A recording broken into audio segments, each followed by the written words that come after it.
Welcome to Episode 2 of the Chronicles of Orn, Book 1, Chosen. This is a work of fiction written by W.J.R. Pollard. All characters and events in this story are fiction. Any resemblance to actual persons or events are unintentional. For younger viewers, parental guidance advised. Please subscribe, leave a like and comment below. I hope you enjoy. Chapter 3. Eric, Orn. Come on, boys, time to get up. The crisp sound of their mother's voice called out to them, and they stirred awake. Eric got up first. He smiled at his sleeping brother and walked over to the window. As he passed Orn's bed, he grabbed his brother's blankets, dragging them off him.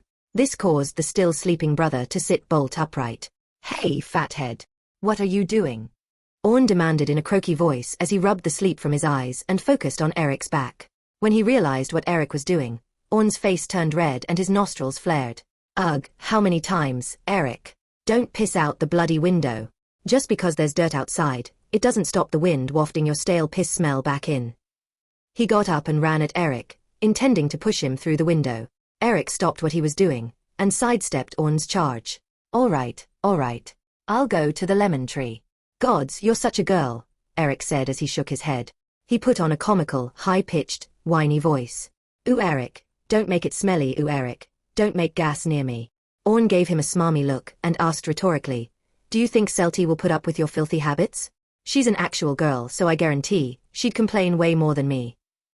He then mouthed the words "wedding off," while wearing a smug grin. "Shut up." Eric's face expressed his chagrin, showing Orn he had struck a nerve. Then, his expression turned smug. "Besides, I will be the man of the house, so it'll be my rules." "Sure, you'll be the man of the house. The man of an empty house. She'll wind up living with us," Orn said. He laughed, then he tapped his bottom lip in an exaggerated show of contemplation. "I wonder what mother would think of your ideas on how households should run." At that, a panicked expression came over Eric's face, which quickly turned fierce. He grabbed Orn in a headlock, which Orn slipped out of with ease. He was about to swing a gut punch at Eric when he found he couldn't move his arm. His eyes widened as he turned and gazed up at his father's smiling face. With the sunniest of smiles, Vilda said through clenched teeth, "Boys, your mother called you. Stop mucking about and go see how you can help her, okay?" They scrambled around Vilda and left the room, rushing to the backyard as much to relieve themselves by the lemon tree as to escape their father's wrath. As Orn took the lead along the hall, until Eric kicked his ankle, causing the younger boy to stumble. Eric laughed as he dashed past his brother. Once they were gone, Vilda shook his head and chuckled to himself.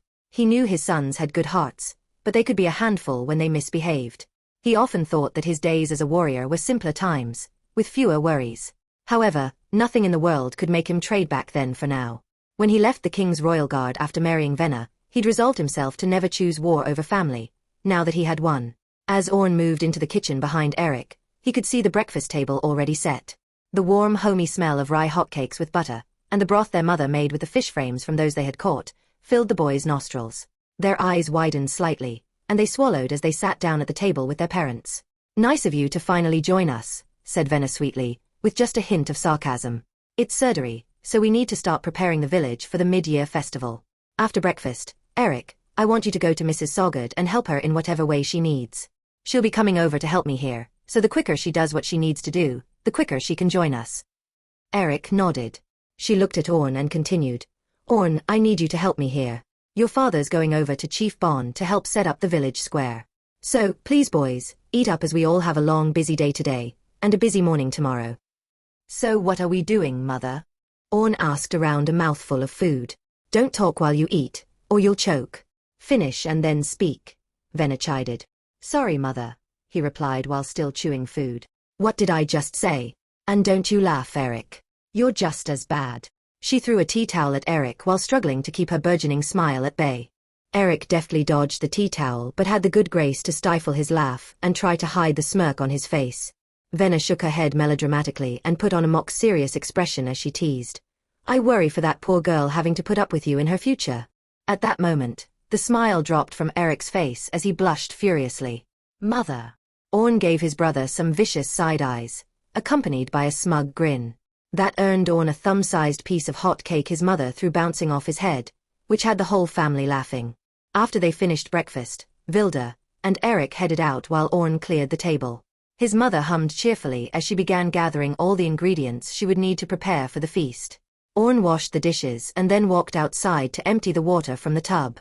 While he was tipping the dishwater into the garden, he saw movement out of the corner of his eye near the front of the cottage.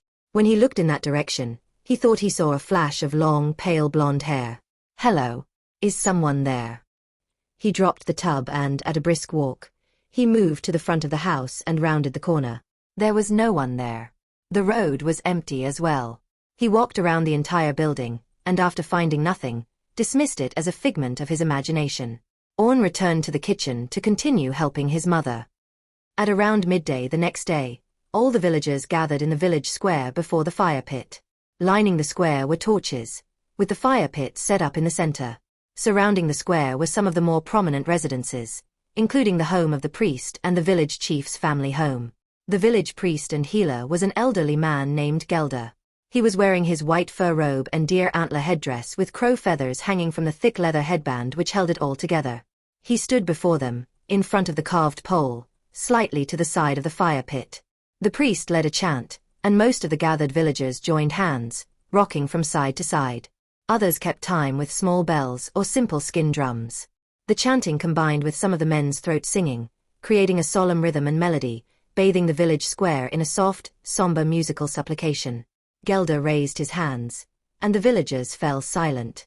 The priest began his sermon, giving thanks to each of the gods for their blessings.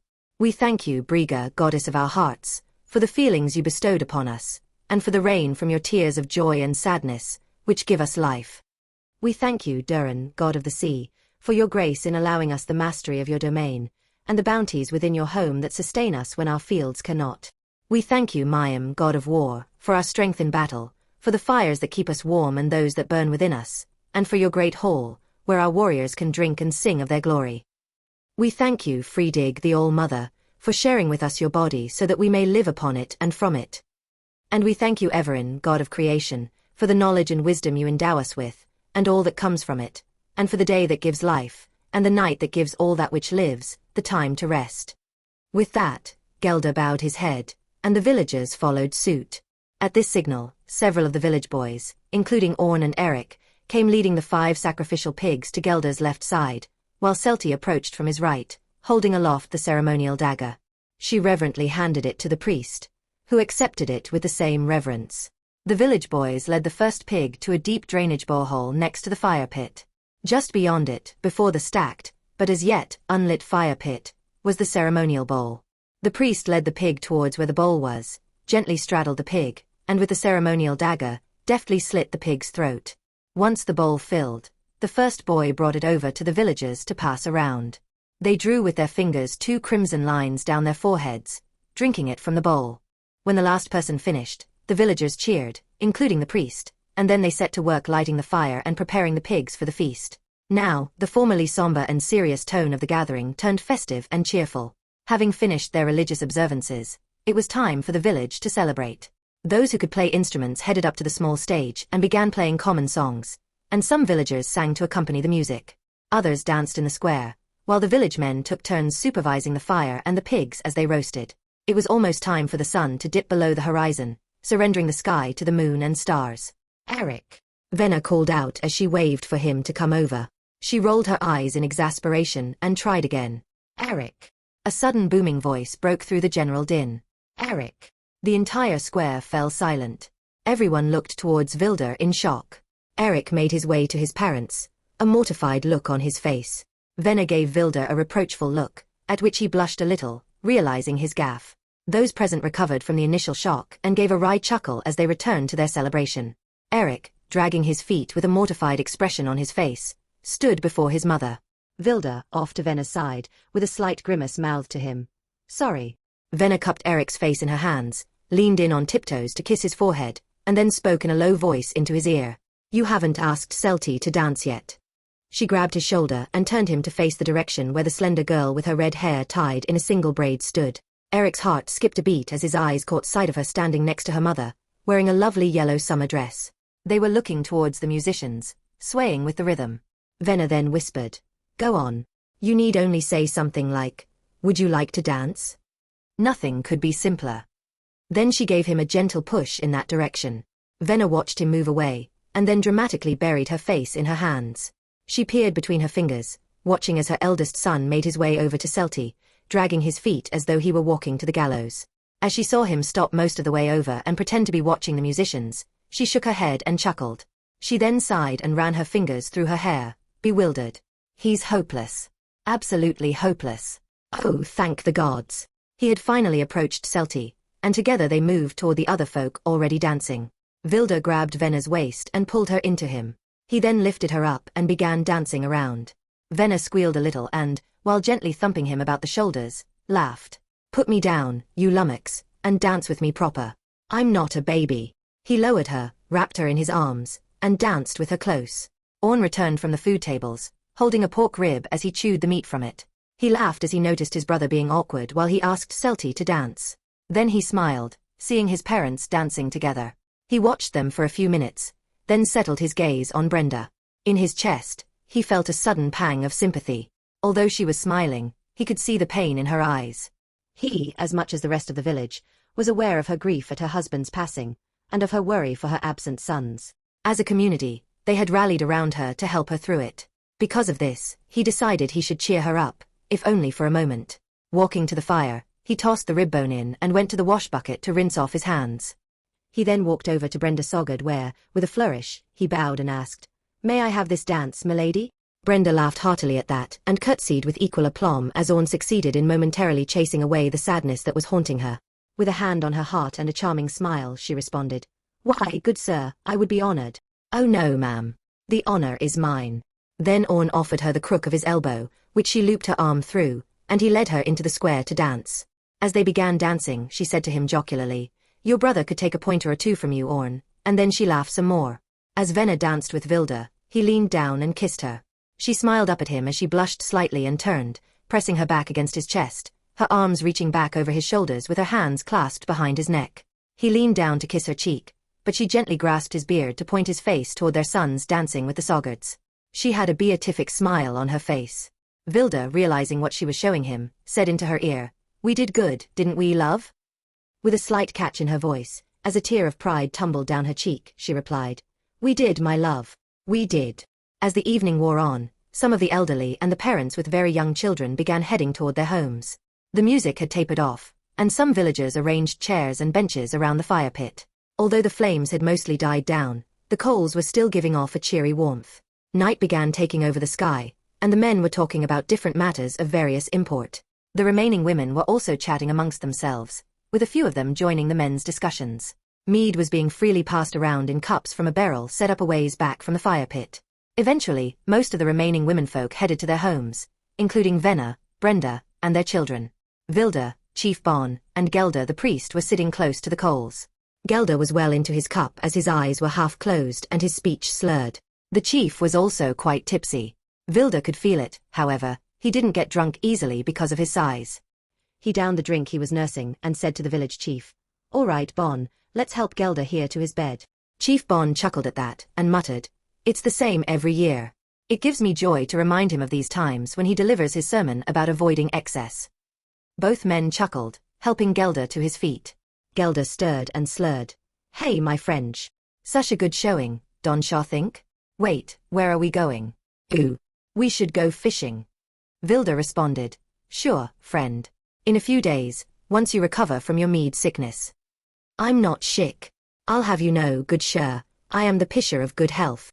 Vilda and Bon laughed as they half walked, half carried their priest to his home, and placed him in his bed, where he passed out almost immediately. Out the front of Gelder's house, Vilda and Chief Bon clasped forearms and bid each other good night, heading to their homes for the night. Chapter 4. Gracchus shouted, "Cut them down," as he startled at the noise of thumping on his cabin door. He realized he'd dozed off, and spilled the cup of wine he was drinking as he jerked awake. He muttered some choice swear words to himself, trying to brush the wine off his tunic before it soaked in. After his futile attempt, he stopped bothering, deciding a red stain on a red cloth wouldn't be all that noticeable. "Captain. Permission to enter." Vanna's voice carried the query through the door. "Come," said Gracchus in a hoarse voice. "What is it?" Vanna entered and said, "It's time." The men gather in front of the hold hatch. 25 men, 20 for the mission, plus the additional 5 you asked for. Good, good. Now, when we brief the men, I need you to stand at the rear. If any protest, I'll give the signal to take care of them. I can brook no doubt or dissent. The risk is too great to tolerate nonsense. Aye, sir. I'll get done. Right, move them into the cargo hold so I can give them their orders. I'll be along shortly. Aye. With that, Vanna moved to the table and grabbed the plate of ash to take to the scullery. He turned to leave, paused a moment and said, I figured you didn't want to be disturbed until now, so I kept your supper aside. I'll bring, after you brief the men. Very good. Let's get this over with. Gracchus stood, swaying slightly, then stumbled his way out of his cabin towards the hatchway, and entered the ship's hold. It was quite a spacious area, as it was a ship built for carting human cargo. There was space for the captives, and the supplies needed to ensure minimal losses during long sea voyages. Towards the aft of the hold were 2 iron-barred cages mounted into the deck and bulkhead, separating male from female captives. In front of the slave cages were 25 of the crew, with Vanna standing behind them in the shadows. Gracchus scanned the men, and a wicked grin split his face. Then he began. Men, tonight we hunt. Our prey will be worth much more than usual. Oh, so much more than usual. As he spoke, there were murmurs of anticipation from the group. The men we hunt are for the arena pits, and you know they pay good gold for fighters. Yes. The men we hunt are fighters. Some of the men began looking a little confused. He went on. And the women, by the gods, the women. Tall, toned, blonde. Women such that you would think they fell from the heavens. Gracchus had tried to plant the seeds of greed and lust as he had countless times before, but never so emphatically. He knew what he said next would cause even the toughest among them to have doubts. For those of you aware of the sun's path, you know the direction we are heading. For those of you who don't know your arse from your elbow, let alone up from down, this elicited a few nervous chuckles. We go north to Softjaland. At this point, a stocky crewman interjected. But Captain, that's Haldeman Land, that is. You've lost your mind if you're planning on raiding there. Gracchus looked at Vanna and gave a sharp nod. Vanna sprang like a pouncing cat, and before anyone could flinch, he was behind the commenter, his left arm around his neck. With a sick crunching sound, his right hand buried the full length of his marlin spike into the commenter's ear. The man's eyes rolled back in his skull as he made a choked gurgling sound. Vanna lowered his body to the deck, then pulled the spike out of his ear with a squelch. The hold was dead silent except for the sound of the victim's death rattle and the receding, slow, thumping of his right heel on the deck as his nerves twitched out their last staccato. Gracchus allowed a couple more seconds as gazed over his men. A wicked grin streaked across his weathered face, relishing the looks of terror, and the bobbing of their Adam's apples as they gulped nervously. He then blasted out into the silence. Who are we? The men mumbled. Nevin. What? Nevin. Where are your balls, men? Who are we? Nevin. Yes, we are Nevin. We are hard. We are many. We are the greatest of all mankind. We take what we want. It's our gods' given right. The gods favor us. We will raid these barbarians, and take from them. We will take them. He paused for a few moments and went on. Yes, they're big. Yes, they're strong and maybe a bit say-we. Ooh. He waved his hands as his upper body rocked side to side comically in mock fear. The men chuckled nervously at this. But we are Nevin. At this, the men were cheering and stomping their feet in approval. Now he had them. He let them continue as he slowly counted to 3 in his head, then raised his hands, palms facing the deck, motioning them to settle down. Along the bulkheads are barrels, and in those barrels are uniforms and armor. We will wear these for the raid. Now, can I trust your discretion, men? As Gracchus asked this, he looked at their recently deceased former comrade before returning his eyes to their faces. The crew nodded and murmured their agreement. Good. This raid we were specifically hired for. So, we are specifically required to conduct the raid dressed as such. Now, because you men will be part of the landing party, you will receive a greater share of the spoils. How does 3 gold pieces a man sound to you?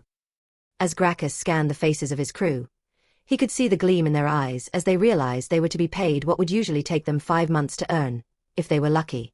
He continued, the raiding party will be Vanna, myself, and 19 of you dressed in these uniforms. One crewman chimed in with, "What about the 20th, sir?" I was getting to that. He held up his right hand as he said this. "That, my fine, impatient lad, is for our friend, Mr. I don't want to wade say, we places here," he mocked, gesturing to the dead man. "He will remain in Softerland. The most useful he's been since his mother shit him out onto the bed."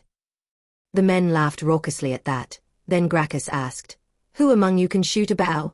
And when I say shoot, I mean someone who can hit the mark." A few hands raised. He pointed at the smallest among them and said, You won't need a uniform. Besides, you need to grow some for them to fit you. You'll be with Vanna to give the signal to begin. If the circumstances are right, you'll release the fire arrow. Then I need you to shoot any holder sentries you encounter." Gracchus paced in front of the men before continuing. "Men, we want to capture at least some slaves if there's an opportunity to do so. If we can take some holdermen, we will make serious gold, men, serious gold." He paused to let that sink in, before going on. "These people will be a novelty. Have you ever seen a holder slave?" He pointed. "You." He pointed at a different man. "You." One more "you." Each man he pointed at shook their head. "That's right, because they're rare as rocking horse shit. And the man who has rare is the man who gets rich, am I right, men?" The men nodded, their eyes lighting up slightly more. Gracchus then said, "And the more rare we can catch, men, the more money each of you will get." At this, the sailors began chatting excitedly among themselves. Gracchus allowed them to continue for a few beats before making a single loud clap with his hands for their attention. Moving right along. Vanna will lead the scouting party, which will be you, and the, where's my bowman? "Ah, there, yes, you. The rest of you will be with me in the main raiding party, except for the 4 of you. You will guard the landing plank. We'll drop dead guy here a ways from the shore, then we'll hide until we see the fire arrow. Clear as mud?" "Good." Gracchus inclined his head as he made eye contact with Vanna, signaling him to join him, then to the men said, "All right, those of you wearing the uniforms, start getting dressed. We move as soon as we make landfall." With that, he and Vanna headed back on deck to prepare the rest of the crew to beach the ship. Up on deck near the prow, Gracchus could see the smudge of Softerland's coast on the horizon through his spyglass. At which point, he instructed Vanna to furl sail and stand off until after dark. Vanna straightened up, took a deep breath, and shouted out his orders. "Land ho! Furl sail and stand off until otherwise ordered." At this, the sailors started hauling on ropes, and the rowmaster yelled at the oarsmen to back oars and face the opposite way in preparation to reverse the ship into shore when it was time. Several hours later, as the stars began showing themselves in the sky, the ship moved stealthily towards the pebbly shore. The only sounds heard were the timbers of the ship creaking against each other as waves rolled past them, and the shush, shush, shush of the oars, and the slight groans of effort from those pulling them. As the ship drew closer, the men could hear waves lapping against the shore. Soon enough, the ship's stern ran aground, and several of the crew went over the side to pull the ship further into shore. A plank extended, and the landing party disembarked in earnest. Gracchus unshielded his lantern, then grabbed an arrow from the signaler's quiver and stuck it in the dead man's ear. He then signaled them to follow him further inland to the copse of trees. 2 of the men dragged the corpse of their former crewmate, dropping him in the grass. As Vanna and his scouting party crept rapidly through the trees, they came upon a fence line, and he signaled them to get down. He passed the covered lantern to the bowman, then moved along the fence line in a running crouch, and spied the first residence. A dog began barking, so he took off away from the fence line, circling around to check for more houses. As he did this, he made certain to take stock of where he was. Moving on, he saw another house with a structure out the back. He moved up and checked it out, finding a well-kept, tidy forge. The fire hadn't been lit that day, as evidenced by the lack of heat. He carefully and quietly moved up to where he could see light coming from a window. When he moved closer to peek inside, he froze.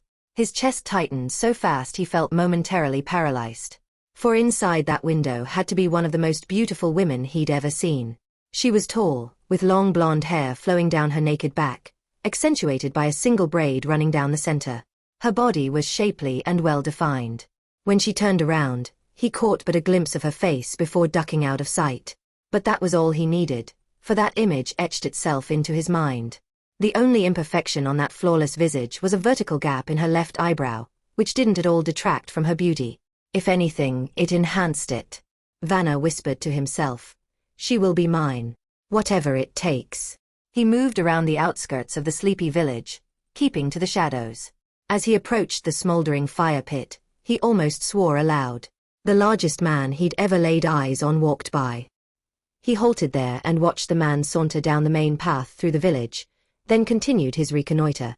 After seeing no guards or patrols, just that one giant making his way home, Vanna rushed to get back to where he'd left his men. After he rejoined them, he tapped them on the shoulders, signaling them to follow, and led them to where he would light and launch the signal arrow. Venna was just climbing into bed when she heard Vilda's loud voice shouting as he approached the outside. When she realized what he was shouting, she bolted over to the dresser, grabbed her black leather trousers and a tunic, quickly pulling them on. She cracked open her trunk to retrieve her sword and black lamella armor. The sword was single-handed with a whalebone grip and a 30-inch, double-edged, broad blade. Venna donned them as she ran to rouse her sons, snatching her shield from behind the door. Her wooden round shield was deep red with black protection runes covering the surface, and had a black steel, domed boss at its center. As she burst into their room, the urgency was clear from her wide eyes and furrowed brow. Get up. We're under attack.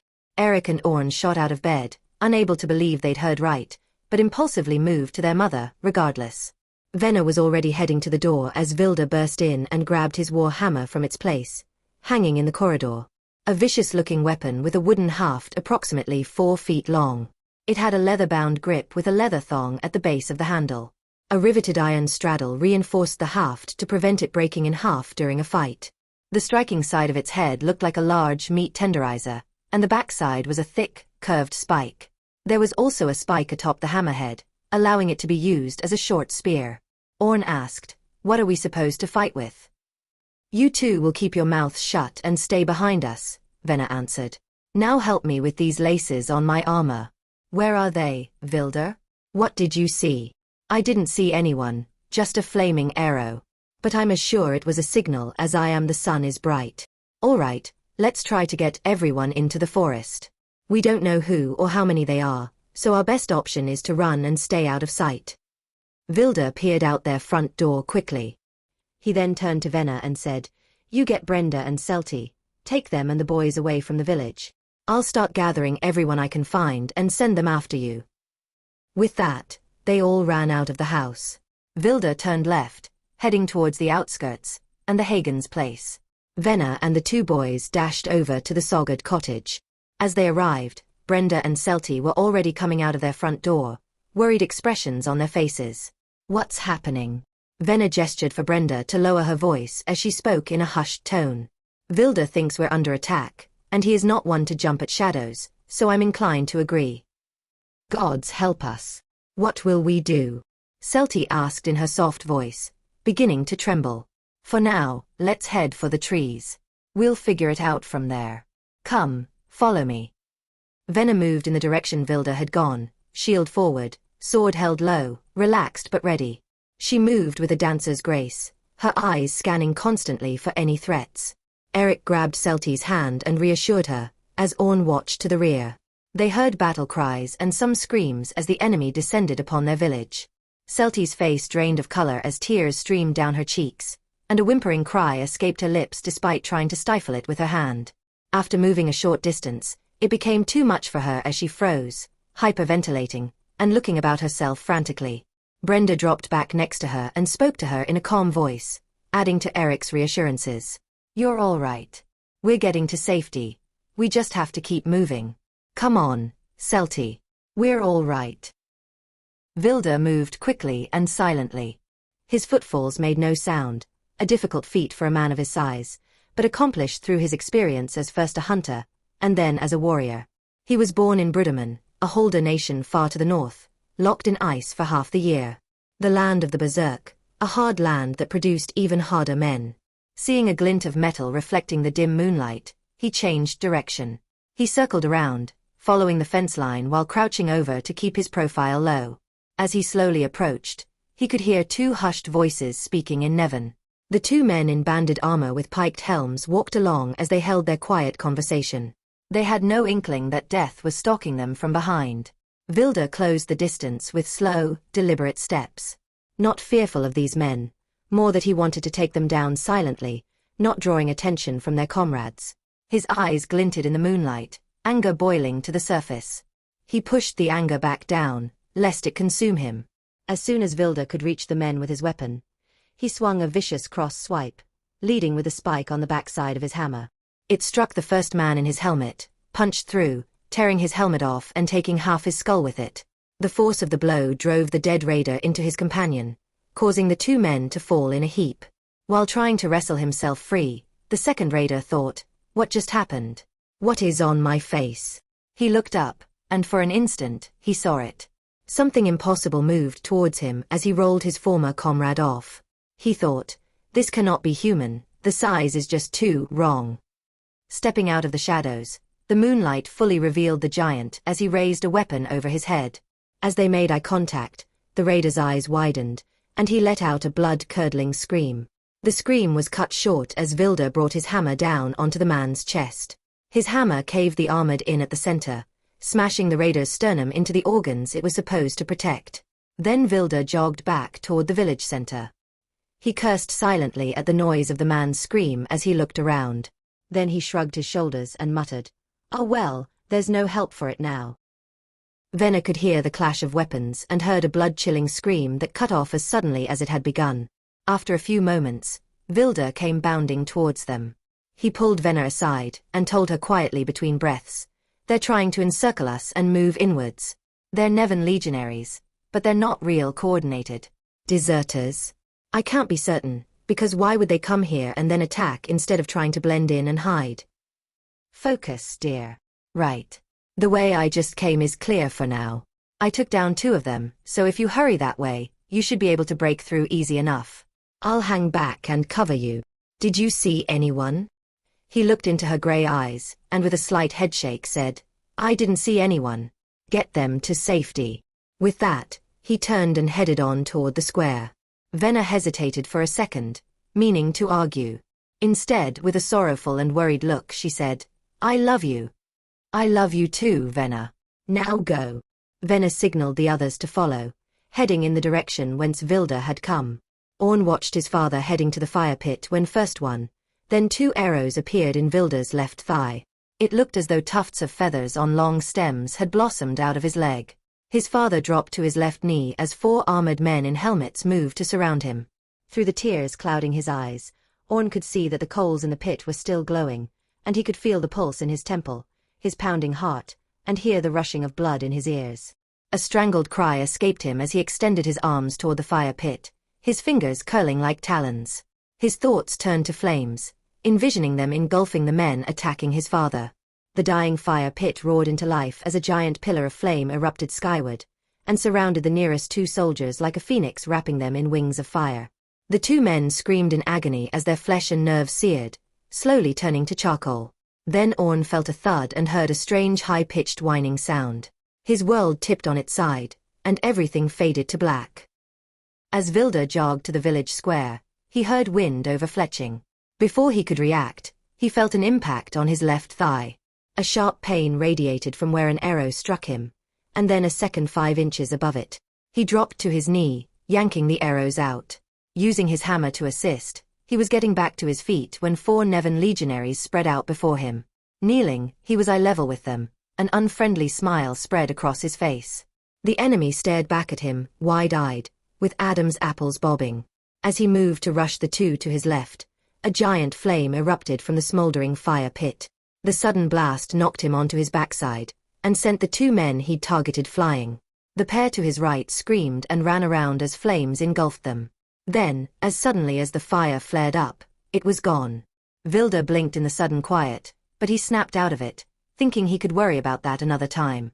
Then, a 2-tone whistle pierced the air as he got back to his feet. From the direction it came, he saw a short, overweight, balding Nevan. In his arms, he held a small Holder child. The man held a short sword pressed against the boy's neck. In very broken Holder, he said, "You surrender, or I kill."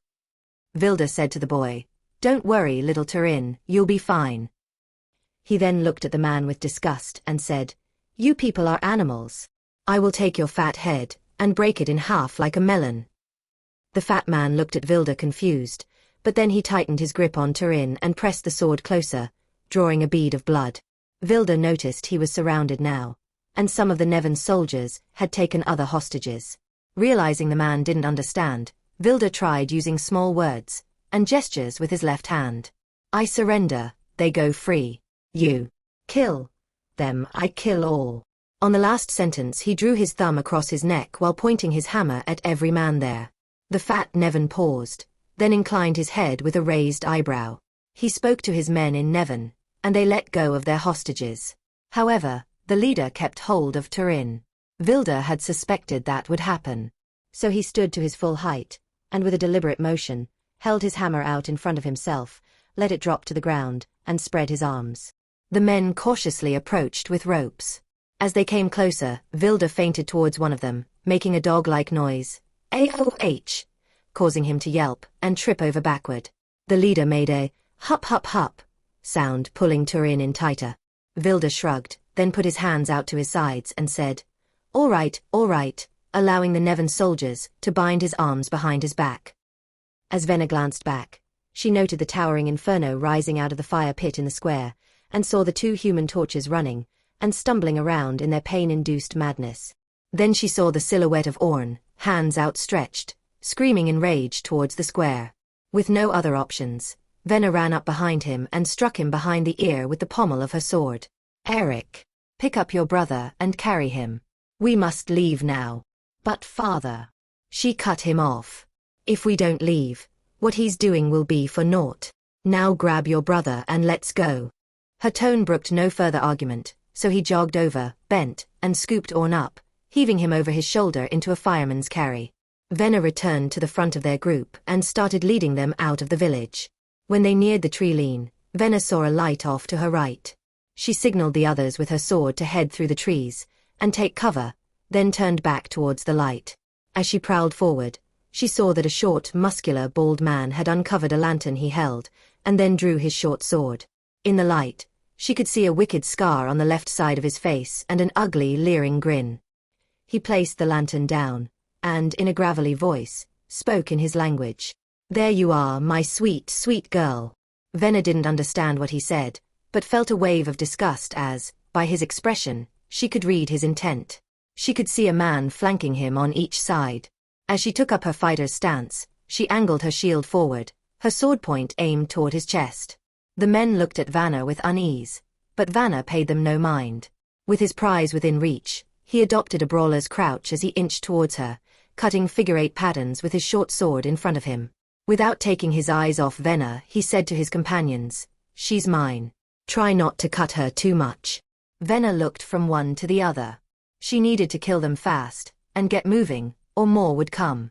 Noting their positioning, she devised a quick plan. She edged forward, coiled like a spring, waiting for the right moment to release. When Venna closed with the short scar-faced man, in a move that shocked him with its suddenness, she leapt forward, and holding onto the shield's back strap, threw it into his face.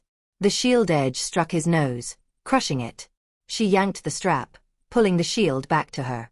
The impact knocked Vanna onto his back, leaving him stunned as she pivoted sharply right, onto the next threat. Rolling over, he tried to shake off the cobwebs, coughing and spluttering as blood leaked steadily from his nose and mouth. Struggling to rise, he mumbled, "That bitch," as he looked up to see the back of his other man dashing over to attack her from behind. Venna's second assailant attempted to deliver an overhand thrust. She deflected it to her left with her shield. Holding his left hand out, the man vainly attempted to block, as she stabbed upwards through his hand and into his throat. He was dead before he fell. She swept her left leg back a little, glancing over her shoulder, and saw the third assailant running towards her. He'd raised his sword for an overhead swing as the man she'd stabbed slid off her sword. Pausing, she watched him approach. She waited until he was within striking distance. At that moment, she pushed off from her front foot, pivoted, and thrust her shield edge up into his right armpit, thwarting his downward swing.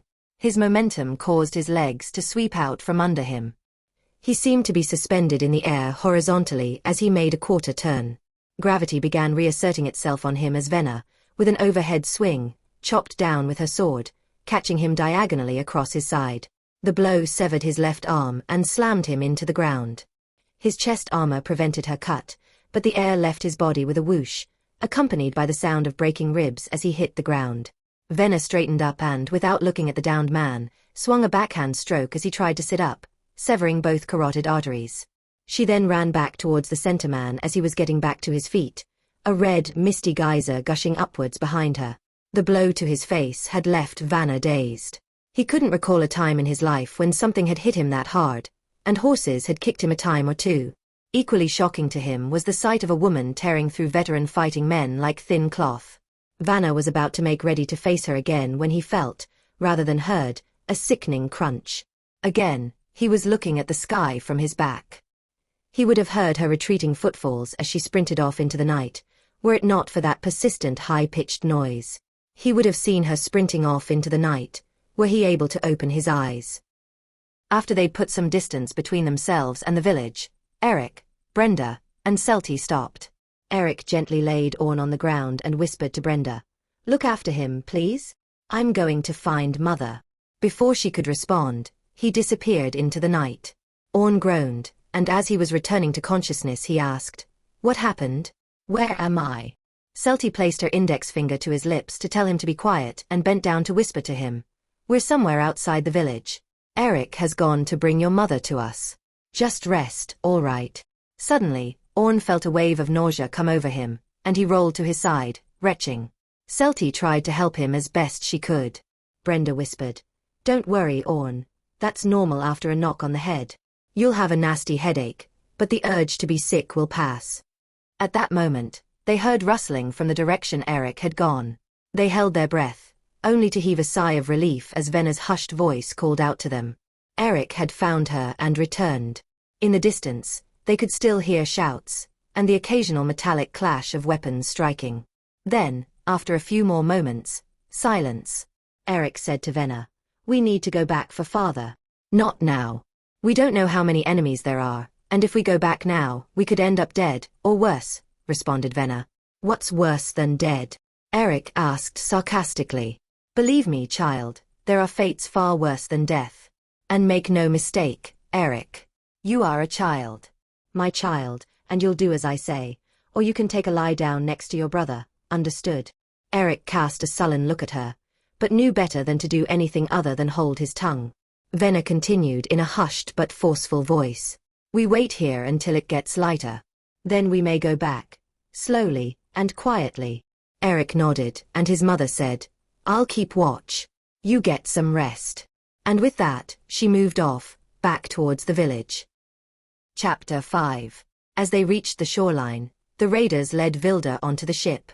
However, he resisted at the top of the gangplank, and try as they might, they couldn't move him.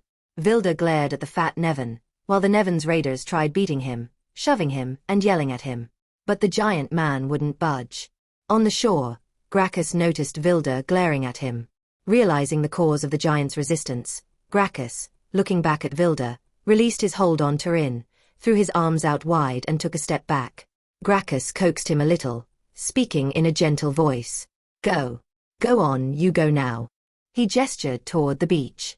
The terrified boy hesitated for a few moments, then with trepidation took a first step, then another, and soon was in a full run towards the trees. Once Vilda saw the boy running toward the trees, he relented and allowed the men to force him into the hold. There they tied his ankles together, and secured him to the bulkhead. They were taking no chances with this gigantic man. When Gracchus saw the giant taken below, he looked to one of his men, and nodded. The man unslung his bow, nocked an arrow, and taking a bead on the small retreating figure, loosed. The arrow flew in a lazy arc, striking the boy in the upper right shoulder. Turin grunted as it struck him. Then he lay still. Gracchus clicked his tongue and shook his head, chuckling to himself. "Damned barbarians," he thought, then spat on the ground. He scowled as he scanned the beach and thought, "Where the hell is Vanna?" After a few minutes of scanning the tree line, Gracchus turned to his man and asked, "Have you seen Vanna?" The man merely shook his head in response. "Damn it," he thought to himself. The false dawn was already setting the horizon aglow, and he wanted to put to sea before sunup. He waited a short while longer, much longer than he would have for anyone else. Finally, he cast one more glance over the shoreline, sighed, and climbed aboard. He ordered his crew to push the ship off the beach. The men pushing scrambled up the ship's sides as the grinding sound of the keel scraping pebbles ceased. With oars extended, the ship looked like a strange insect crawling over the water. As it moved out of the shallows, past the cresting waves, the ship slowly moved away from shore. The square, black climbed the mast, bellied out, and the ship sailed out to sea. As the sun breached the horizon, Venna returned to where her boys and the Soggards rested. She tapped Eric on the leg and said in a hushed voice, "I'm going back to check on the village and to find your father. You stay here and protect them. I'm coming with you. You can't go on your own." "All right, if you come with me, who protects them?" she asked, looking at Eric with her eyebrows arched. "Well, who?" Eric bit his bottom lip and looked away, eyes welling up. Orn stirred, looked around, and sat upright. "Father!" he cried out before Eric had the chance to clamp his hand over his mouth. He looked around wild-eyed, but after a few moments, calmed down. His sudden outburst woke Selty and her mother, and Venna informed them of what she intended to do. However, Orn spoke up this time. "I'm coming with you." "No," said Venna. "I'm not needed here. I'll hang back and stay out of sight. But you might need help with something." As he spoke, he looked at her, half determined and half pleading. "I'll just follow you anyway." Venna looked at him in consternation, then grudgingly relented. She told him quietly, but forcefully through clenched teeth, "You stay out of sight, got it?" "Got it, Mother. I swear." For a few more seconds she eyed him, then moved off, with Orn trailing her by 60 feet. Orn stayed low. He still had a dull headache, but he didn't know why. They approached the scene where Venna had fought. Orn saw her slow down, searching. He stopped there and crouched lower, straining his eyes to spot what she was looking for. While he looked around, among the trees, he glimpsed a blonde girl. He blinked and tried to focus, but she had disappeared back into the trees. After a short time of searching, Venna moved on to the village. As Orn drew closer, here and there, he spotted a villager lying in the grass as they neared the dwellings. Some were face down, the others were face up, vacant eyes gazing at the sky. Many of the cottages were smoldering ruins, half collapsed in on themselves, broken house frames like charred fingers pointing at the heavens in accusation. Orn struggled to keep himself under control. His headache, the smell of smoke, and the corpses were making him feel nauseated again. He fought to keep his heaving stomach in check as he held back tears. His mother amazed him with how she moved. With cat-like grace, she was all business, stopping here and there to check the body of a villager for life signs, and stabbing enemy bodies to make sure they were dead. She moved from person to person with cold efficiency. He couldn't believe this was his mother. It were as though someone else wore the loving face he'd known his whole life. He thought to himself, this was Mother before Eric and me. Soon, a survivor, an older woman, cautiously ventured forth, moving towards Venna. Then she fell to her knees, praising the gods as recognition dawned on her face. Once it appeared to be safe, other survivors began emerging from hiding. He could hear them recount the horrors of the night before. The attackers violated some women and butchered around half of the villagers, including children, and took some of their menfolk with them. As Orn listened and watched his mother, he could see her shaking slightly, her jaw clenching and unclenching. The only time he'd ever seen her this angry was when she learned one of the village men was beating his wife. That man wound up rejoining the Holder military. He felt safer there, away from Venna. Venna held her hand up for quiet. "I'm certain the raiders have left now. I need you to spread out and check for survivors. Search everywhere, but try to leave everything as it is. We need our leaders to know what happened here." A few began objecting, citing the need to put their loved ones to rest, but Venna stood firm on it. "We need our rulers to have an unfiltered raw account from witnesses who aren't from among us. I know it's hard, but I'm sure their spirits are screaming for revenge, and so this scene must remain to anger, and inspire those most able to take it. The Jarl will send soldiers, and they must see what we endured this night." Her face was stern, and she stood erect, but nothing could hide her eye whites reddening, or the tears threatening to spill onto her cheeks. A persistent young woman kept vying for Venna's attention until Venna finally relented. She recounted to Venna how the foreign soldiers took her 6-year-old, and threatened to kill him to convince Vilda to surrender. She pleaded with Venna to find her son. A momentary flash of despair crossed Venna's face. She recomposed herself, assuring the young woman that she would do her best. Venna then said, "Once we're done here, gather up any serviceable wagons and horses, then we'll all make our way to Bosberg." The villagers agreed, and began searching in different directions. As Venna's gaze swept the square, she spotted it, Vilda's hammer. She froze momentarily, a twinge of pain radiating from her chest. Slowly she walked over to it, and with an air of reverence, picked it up. She passed it to Orn, and with determination in her eyes said, "When we find your father, we'll return it to him." Derek Hagan approached and said to Venna, "I saw one of them bastards limping towards the coast, where your lads do their fishing. Right ugly sod he was, face all busted up." Her eyes flashed at that. She thanked him curtly, and rushed off in the direction he'd pointed to, with Orn trailing behind. As Venna raced towards the coast, she was running on pure adrenaline. Without having a moment's sleep since the previous morning, she knew that soon fatigue would catch up with her. However, she could not afford to concern herself with that for now. Orn, despite his youthful vigor, struggled to keep up. He was almost as tall as his mother, at just under 6 feet, but she had years of conditioning and battle-hardened experience. Additionally, she knew the most important thing a warrior could know, her limits. That she hadn't yet reached them bred in him a new profound respect for her. Arriving at the shore, Orn looked towards the horizon, and could see a square, black sail in the distance. He scanned the shoreline, spotting a short man with his hands held to his head in despair. Orn looked to the man's left and saw his mother, prowling like a hungry wolf, positioning herself to strike her prey. Trying to emulate his mother's movement, he began maneuvering himself to the man's opposite side, and they both prowled towards him. Vanna was done. Shit, was all he could think. He didn't understand their language, nor where he might find shelter to wait them out. So, in a sense, he was marooned. This made him acutely aware that he would soon be found. Death or capture. Deep within himself, he knew that was his only fate now. He heard the skittering of pebbles shifting and looked to his right. At that instant, his eyes met Orn's, and Vanna turned, slow and deliberate. "This man is big," he thought to himself, as he eyed the figure wielding a warhammer. However, upon looking more closely, he realized.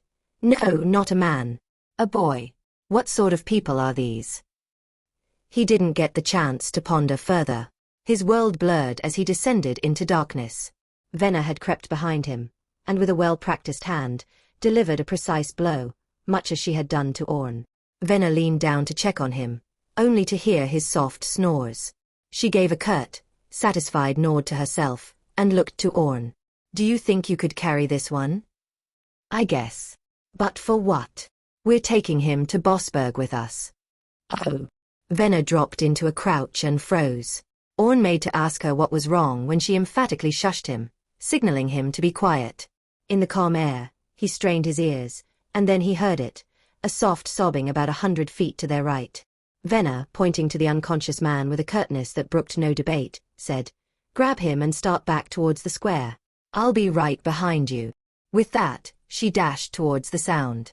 Orn secured his father's hammer to his belt, stooped, swept up the small man, and slung him over his shoulder. He grunted with the effort, as he was heavier than Orn had expected, and made his way toward the village. His mother's hurried footfalls sounded behind him, moving steadily closer. She had her round shield strapped to her back, her sword sheathed at her belt, and was cradling a young boy with an arrow protruding from his back. Orn could hear Turin's ragged breathing, and noted a look of rage mixed with anguish on his mother's face. As they quickened their pace, they prayed for Gelder's safety. This child needed healing, or he wouldn't survive. The trip back to the village seemed to take forever. Orn's legs burned, and his headache had resurged with a vengeance. He felt a giant wave of relief as he saw the fence line of Derek Hagan's place. Further on, they could see in the distance the remaining villagers gathered. As the villagers noticed Orn and Venna, the persistent woman from earlier screamed, "Turin!" She ran towards them, arms outstretched. Then she halted, her face losing all color as she noticed her son's grayish pallor, and the arrow protruding from him. She dropped to her knees, shaky hands held to her mouth. Venna's eyes softened as she said to his mother, "He's alive, but we need to act quickly if he's to stay that way. The mother took a moment as that sunk in, doing her best to compose herself. She stood up and followed Venna as she took the child to one of the flatbed wagons. They wrapped him in sheepskins, and placed him as best they could to keep him comfortable. Turin's mother climbed up to sit by his side, whispering to him as she gently stroked his hair. For the child's sake, she forced a wan smile.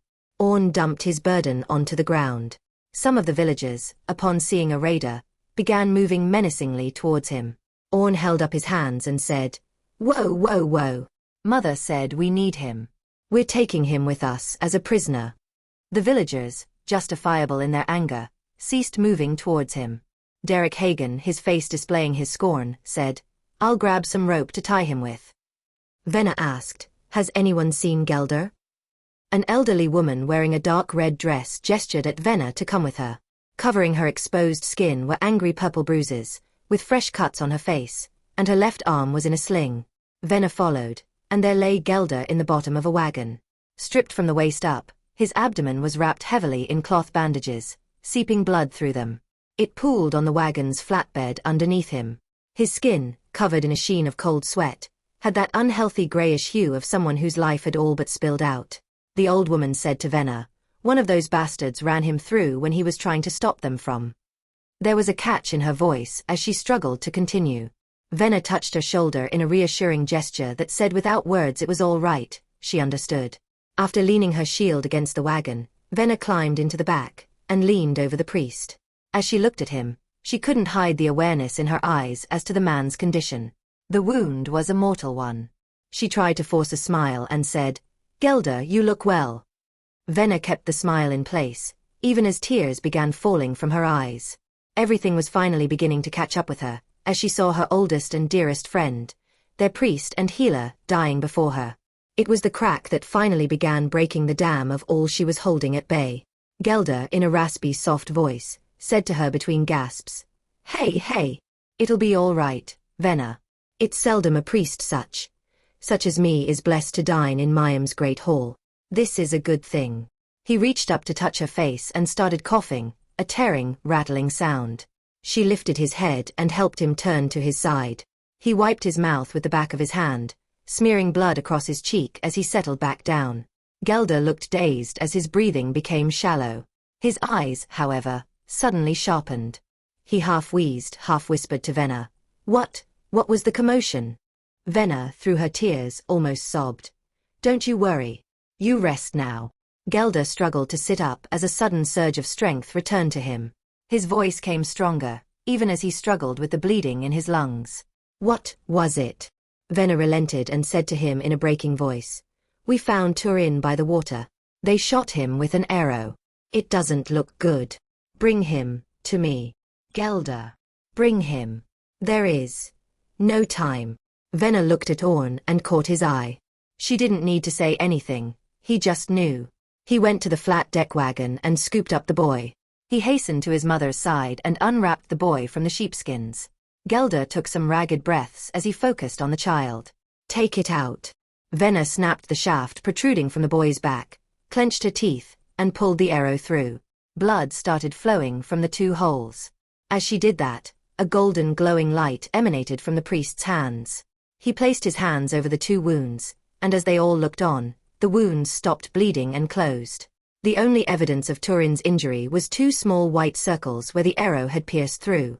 The glow in the priest's hands faded and then flickered out, as he exhaled for the last time, his hands falling back down by his sides.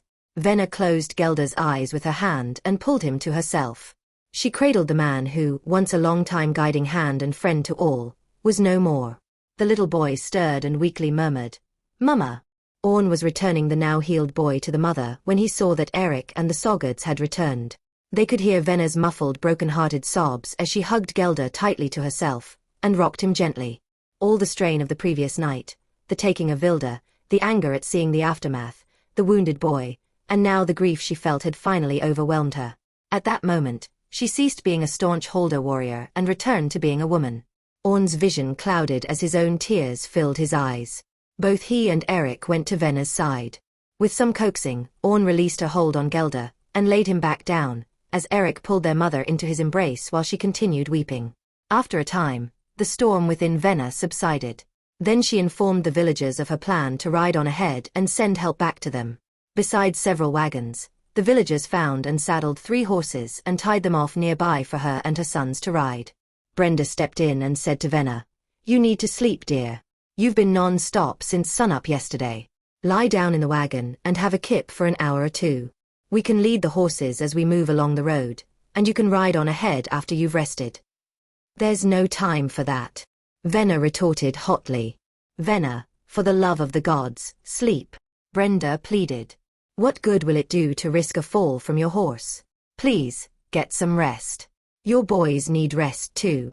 Venna's face had broken into a pleading, indecisive frown as she felt torn between needing rest and wanting to get word to their local jarl. Brenda took Venna's hands. "I promise, I won't let you sleep too long." "All right. That's my girl. Come, the 3 of you can sleep in this one," said Brenda as she led Venna by the hand to one of the flatbed wagons. "We'll hitch the reins of your horses to the back so they can follow along." Venna, Eric, and Orn climbed onto the wagon and lay down. No sooner had their heads touched the bundle of blankets than they fell into a deep sleep. Orn stared down at his father's burning corpse, alongside the 2 soldiers next to the fire pit. The sickly sweet smell of burning flesh accompanied the acrid smell of carbon from the burning cottages.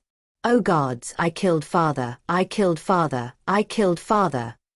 Orn screamed as his eyes opened wide and unfocused, looking frantically about. "Orn!" Venna screeched as she bodily shook Orn awake. "I killed father." Orn, covered in sweat from his fitful sleep, began sobbing and pulling at his hair. He could hear muffled voices and see the blurry figures shouting at him. Finally, his mother's voice got through. "Orn! Orn! Mother!" His face, colorless and contorted with anguish, roused from the dream, formed out of his patchy recollection the guilt his imagination used to fill in the blanks. He was looking at Venna now, tears falling from his eyes as he said in a broken voice, "I think I killed him, Mother. I think I burned father." "Stop that," said Venna, giving him a stern look of rebuke. "I'll hear no more of it. His body would have been there if that were the case. They took him, I'm certain. It's awful, but we have hope. We'll find him, all right, son? We'll find him." She hugged Orn close. After a few moments, Venna said, "All right, we need to move. We were down for about 2 hours. I wanted to be in Bossburg before midday. As it is, we will make it by mid-afternoon. Let's mount up and ride on ahead." In a subdued voice, Orn replied, "Yes, Mother." "Eric, come on. Grab your father's hammer and mount up. We're leaving." Brenda brought the wagon to a halt, where she and Selty hopped down to help Venna, and the 2 boys get sorted. Venna walked to Brenda, hugged her beloved friend fiercely, and said with a kiss to her cheek, "We'll see you when you arrive." "Oh, before I forget," Brenda said as she let go of the hug and moved to the front of the wagon. She rummaged under the driving seat and pulled out a bag, pressing it into Venna's hands. "There, love. Make sure you eat." Venna's eyes misted as she accepted Brenda's gift of food, hugging her again before turning around and mounting her horse. Orn had already mounted, while Eric attached the war hammer to his belt and slipped a foot into the stirrup of his horse. Selty approached him, placing a gentle hand on his shoulder. When their eyes met, she held his gaze a moment, then hugged him. She whispered into his ear, "Be safe," and kissed his cheek before dashing back to her mother, keeping her face hidden from his eyes. Eric stood there stunned. He was still touching his cheek, staring after Selty, when his mother's voice broke the spell. "Eric, get on the bloody horse. We need to go." "Right, sorry, Mother." Having finished mounting, he wheeled his horse around to follow his mother and Orn. They'd already broken into a canter, heading up the road. After several minutes, Venna slowed to a trot. As the boys came up alongside, she handed them each a hunk of bread with cheese. After they finished eating, and each took a drink, they spurred their horses into a gallop. They rode along in silence until the trees began thinning out before giving way to a lush green, hilly meadow. Amongst the grass there were splashes of yellow in the form of sporadic clusters of dandelions, worked by clouds of busy bees, and occasionally kissed by fluttering white butterflies. When Venna reined in her horse, slowing to a trot, she pointed ahead, and off to the right. In the distance, they could make out the wooden palisades surrounding the town of Bossberg. The rooftops visible from their position were a patchwork of shingles and thatched roofs with no pattern or order. As they drew closer, the road bent around to the right and then back, approaching the bluff to run parallel to it, some 200 feet away from the cliff's edge, leading up to the west gate of the town. They could hear the intermittent waves crashing, and the occasional lonely-sounding cry of a seabird. They arrived near the open gates, slowing to a trot, and passed through the gates without challenge, jarred by the sense of normalcy contrasting with the previous 12 hours. Venna sighed, noting the lack of sentries at the walls. They made their way along the meandering main thoroughfare, leading to the local Jarl's keep. When they arrived, the building had 2 guards posted out front. Contrasting the lax security at the town gate, the Jarl's keep guards were alert and competent, wearing well-maintained helms, and mail shirts with blue and yellow surcoats. They dismounted before hitching their horses to a nearby post. The 3 walked over to address the armored men. To the guards, Venna said, "We need to speak to the Jarl." The guard on the left eyed her warily, seeing the dried, crusted blood coating her armor. "Are you all right, woman? Are you hurt? I need to speak with him now. Mithwich was attacked." The guard's eyes widened, then he looked at his fellow, and inclined his head towards the great hall. Once his comrade had left, he turned back to Venna. "Please wait a few moments," he said. Then he asked, "Are you all that's left?" "No. The other survivors are on their way here, about half a day's ride behind us. Rest easy. I am certain we'll have the quick of this." It seemed like an eternity before the other guard returned to them, a little winded. "Follow me." They walked in through the large double gates, across a wide courtyard before arriving at the front doors of the Jarl's residence. It was a large building with a stone brick lower story, and the upper made of wood. The front beams of the roof overlapped at the apex of the wood-shingled roof. Through the large double doors, they walked into a cavernous audience chamber with a long dining table on each, and a large square fire pit in the center. There were various animal heads, stuffed and mounted, hanging from the beams above. A second-story walkway surrounded the entire hall. An ornate chair sat atop a dais at the far end of the chamber. Hanging above the chair on the wall behind it was a round shield, painted in the Softerland provincial colors of yellow and blue, with a burnished silver boss at its center. Seated on the chair was Jarl Sigtrun Soderholm, a well-dressed man, with graying, well-kept, shoulder-length hair, and a clean-shaven face, except for a plated goatee on his chin. A pair of guards stood on either side of him. He regarded Venna and her sons with pale gray eyes tinged with sadness, and gave a languid gesture with his hand. "Approach." They moved towards the Jarl and stopped 10 feet from him, where they all took a knee and bowed their heads. He nodded in answer to their obeisance and then spoke in a bored-sounding tone. "Rise. Who are you, and what is this I hear of an attack, I am Orn Avdlak, and these are my sons Eric and Orn. We're from Mithwich, and last night, Nevans attacked us. They took some of our men captive, including my—" The Jarl held up his hand to interrupt, coming out of his melancholy. "You're the wife of Vilda Avdlak?" Venna nodded. "Vilda, the Black Bear Berserk? The Scourge of Olsbach?" She again nodded. Although they'd opted for a quiet, anonymous existence to raise their family, the Avdlak couple were famous throughout Holder lands. Their exploits had given inspiration to many a skald and aspiring young warrior alike. Orn looked at Eric with a questioning look on his face, which Eric returned, frowning while shrugging his shoulders. "By the gods!" Sigtrun exclaimed as he stood up suddenly. "And these are your boys?" He didn't wait for her response as he stepped down from the dais, then he gestured to them and said, Come, follow me. You must be exhausted." As they were moving towards the rear door, Venna said, "The remaining villagers will arrive seeking refuge later today, and they're bringing with them the raider we captured one of the raiders. We also left the village undisturbed so your men can investigate the scene of the raid without bias." Jarl nodded as he listened, then waved one of his guards over and, speaking quickly, instructed him. "Form a detachment. Take 3 messenger ravens and meet the villagers on the road. Send a small squad back with them to take custody of the prisoner while you and the rest of your men continue to Mithwich village. Once there, investigate and send back your report. Go. He moved towards the door to the right and behind the dais with Venna and the two boys following. Through the door was a hall, and the Jarl led them to a small dining room. Sit. I will have some food brought to you. He moved over to a corner of the room and yanked on a thick, yellow cord hanging from the ceiling. He then returned to the table and sat down. So they were Nevans, you say? Yes, wearing Imperial Legionary armor. I don't know why, all I know is what I saw. I killed 2 of them, and the one we captured. I figured you might like to interrogate him or have him taken before the Grand Duke. Ah yes, I see. I would have to agree. Some servants interrupted the Jarl, bringing in platters of meat, vegetables, bread, and fruits. Others brought in horn cups, plates, and jugs of mead. Orn's gaze met the prettiest green eyes he had ever seen, belonging to a blonde serving girl. She looked back at him and blushed as she flashed him a dazzling smile that made his cheeks flush, and his throat dry. After placing the tray, she held on to the table. She glanced at him once more before leaving the room. He had the strangest sense that he'd seen her before. With an emphatic expression, Jarl Sigtrin gestured to the food, signaling for them to enjoy, and declared, "No matter what happens, we will not allow this incursion to stand. We must inform Grand Duke Viggen, and I shall accompany you to Fludavera tomorrow."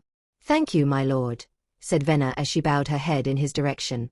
"My men will investigate and report back. The more witnesses, especially impartial ones, the better. It was wise of you, painful though it may have been, to leave the village untouched. And better yet, a prisoner. We shall get to the heart of this travesty. You have my word." "Yes, lord," she said, her voice shaking a little. The leader of the guard detachment sent by Jarl Sigtrin removed his helmet. As he leaned against the front corner of the cottage, the sun had set, and the men were setting up in the village chief's residence. They'd found Chief Bon among the dead a short distance from the village square. The soldiers loaded the enemy bodies onto a cart to separate them from the villagers and reverently buried the villagers in a communal grave, erecting a post to mark it.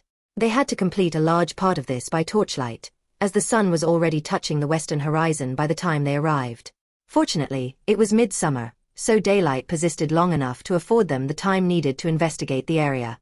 The leader had already sent his report corroborating Venna's account via Raven. He needed to get the ravens on their way before the daylight disappeared. By first light, he planned to be packed up and well on the way back to Bossburg. Thank you for listening, and I hope you enjoyed this episode. Don't forget to like, subscribe, and leave a comment below. And check out the links. Also, stay tuned as the Chronicles of Orn continues in Episode 3.